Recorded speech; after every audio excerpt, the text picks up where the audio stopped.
know who you are. I've doxed you. Here's a photo of you. Here's a photo of your family.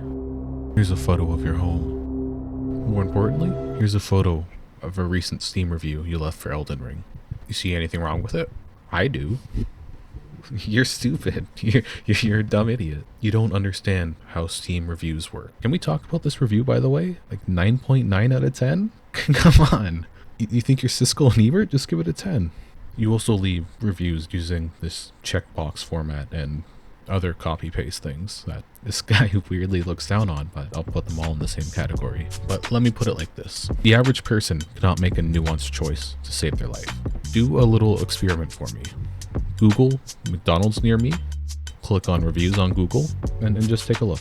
Do you notice the amount of 1 and 5-star reviews? It's definitely the first thing I notice. It gives you a rating system of 1 to 5, but this is clearly too much choice for the average person.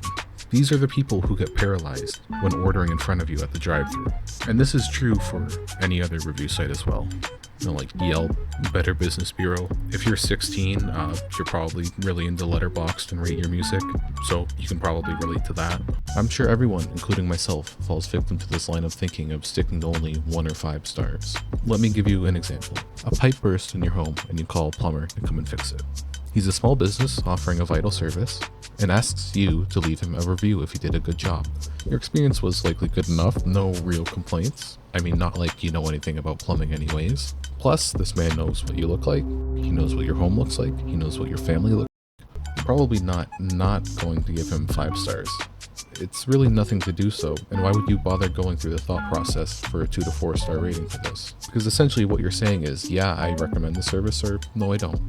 But the choices of ratings 2, 3, and 4 are ultimately still there, despite oftentimes what is normally the least relevant options, and least likely to be considered by most people. But this is where Valve is different. In their infinite wisdom of not fixing broken games, they recognize that the average person is completely paralyzed by nuance. When they added reviews on Steam games, they took away the illusion of choice from the average person and broke it down into what it really was. Do you recommend this game, or do you not? And honestly, I think that's a good thing.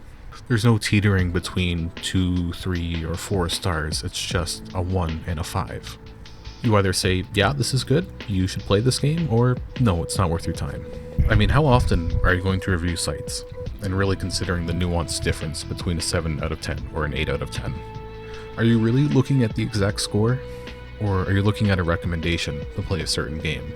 And if that's too complicated for you, Valve even averages out the amount of negative and positive reviews and just spits out a number. The numerical score for your game is not something you get to choose on Steam, it's just automatically assigned and calculated by Valve. And I think more review sites need to do this. It's a simple yes or no question. Do you recommend this, or do you not? It differs from Metacritic or Rotten Tomatoes in that way. Because on those websites, for example, the average person still has some scale out of 1 to 10 or 1 out of 100. It can really just be broken down into, is this good, or is this bad, in your opinion? And I think a lot more review sites need to do this. I don't care if you think My Beautiful Dark Twisted Fantasy is a 10, which it really isn't. I just want to know if you recommend experiencing it or not. Of course, Steam reviews are not perfect. They still fall victim to review bombing. For example, Tekken 8 recently received a honestly terrible patch and has been review bombed because of it. Although I think review bombing for something like this is ultimately pointless, Valve themselves even try to mitigate against that.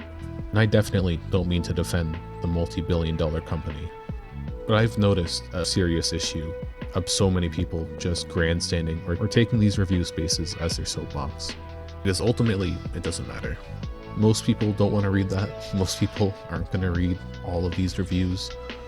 Most people are just going to read this kind of bullshit review about Portal 2 and give it a cool upvote. And I just think it's cool that Valve noticed this and decided to create a review system that actually made a little bit of sense. And just so you don't think I'm glazing, I think is what people say Valve so much, just take a look at how buggy and busted their games are. And also look at the sketchy fact that you can't actually and will never own your games on Steam or really any digital platform. And of course, the allegations of selling gambling to children and all of that.